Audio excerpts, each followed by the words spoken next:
रात का वक्त था और रामपुर गांव के बाहर निकलने वाली लंबी सुनसान सड़क पर हल्की हल्की ठंडी हवा चल रही थी।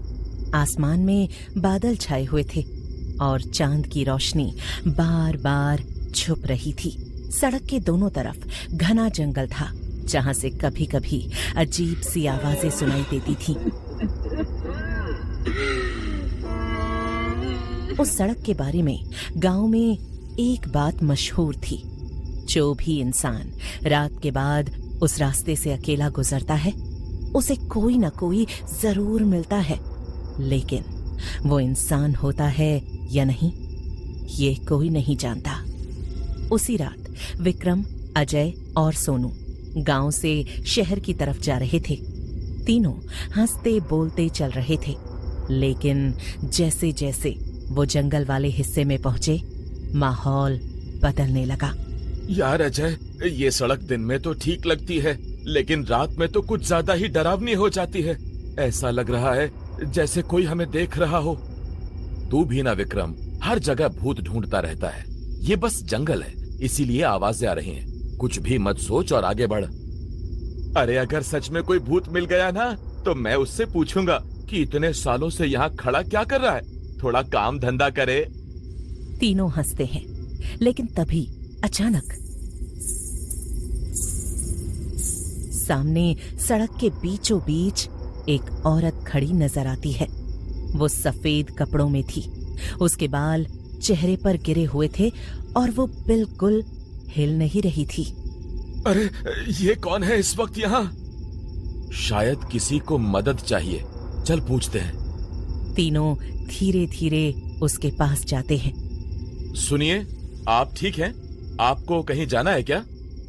वो औरत धीरे धीरे अपना सिर उठाती है। उसकी आंखें पूरी तरह काली थीं और चेहरा आधा सड़ा हुआ। और फिर बहुत देर कर दी तुमने आने में। भागो! तीनों डर के मारे उल्टी दिशा में दौड़ पड़ते हैं। पीछे से उस औरत की हंसी गूंजती रहती है।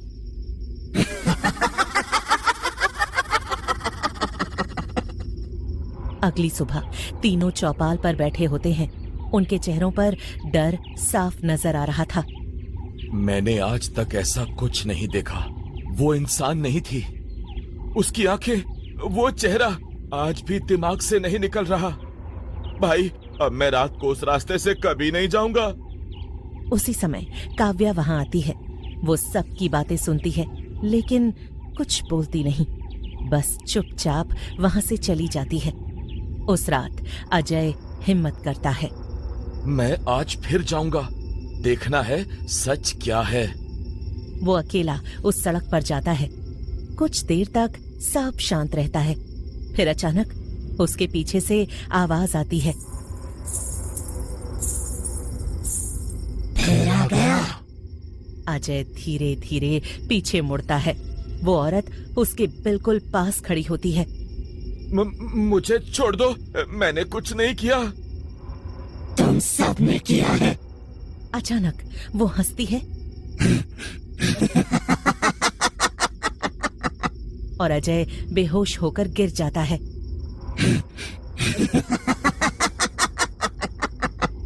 अगली सुबह अजय सड़क के किनारे पड़ा मिलता है। उसकी कलाई पर गहरे निशान होते हैं। अब विक्रम फैसला करता है। अब ये मामला हमारे हाथ से बाहर है, हमें बाबा को बुलाना होगा। बाबा गांव में आते हैं और उस सड़क के पास खड़े हो जाते हैं। ये आत्मा बहुत गुस्से में है और जब तक इसका बदला पूरा नहीं होगा ये किसी को नहीं छोड़ेगी। ये है कौन? सालों पहले इस रास्ते पर निशा नाम की एक औरत का एक्सीडेंट हुआ था, लेकिन वो एक्सीडेंट नहीं था, उसे जानबूझकर मारा गया था। काव्या का चेहरा एकदम बदल जाता है। उस रात काव्या अकेले उस सड़क पर जाती है। निशा, मैं जानती हूँ तू यही है। हवा तेज हो जाती है और चुड़ैल अगले ही पल सामने आ जाती है। काव्या, तू भी थी उनमें? काव्या रोने लगती है। हाँ, मैं मजबूर थी, मुझे डर था। अगले दिन रोहित गुस्से में आता है। ये सब बकवास है, मैं आज इस सड़क को ही बंद करवा दूंगा। रात को रोहित वहां जाता है। आज खत्म कर दूंगा। अचानक चारों तरफ अंधेरा छा जाता है और चुड़ैल सामने आ जाती है। याद है तूने क्या किया था? नहीं, ये झूठ है। तभी काव्या वहां आ जाती है। नहीं रोहित, ये सच है, निशा को हमने ही मारा था। क्या? रोहित उसे पाना चाहता था और जब उसने मना किया तो हमने उसे रास्ते में मार दिया। हाँ, और अगर मौका मिला तो फिर करूंगा। चुड़ैल धीरे धीरे रोहित की तरफ बढ़ती है।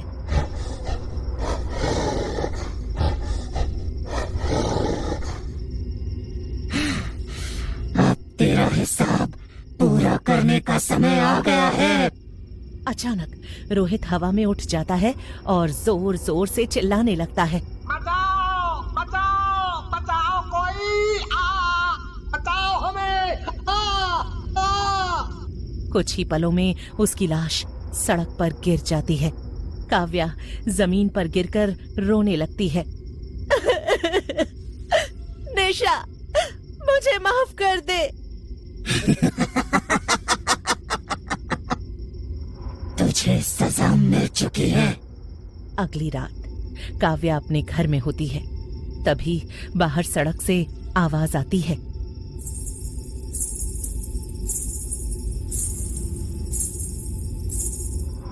अब मेरी जगह तू है।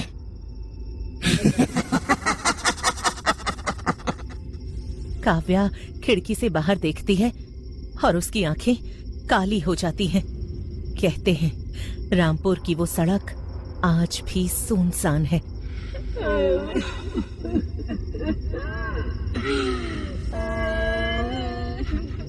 और जो भी रात के बाद वहां जाता है वो या तो वापस नहीं आता या फिर वापस आता है लेकिन पहले जैसा नहीं रहता।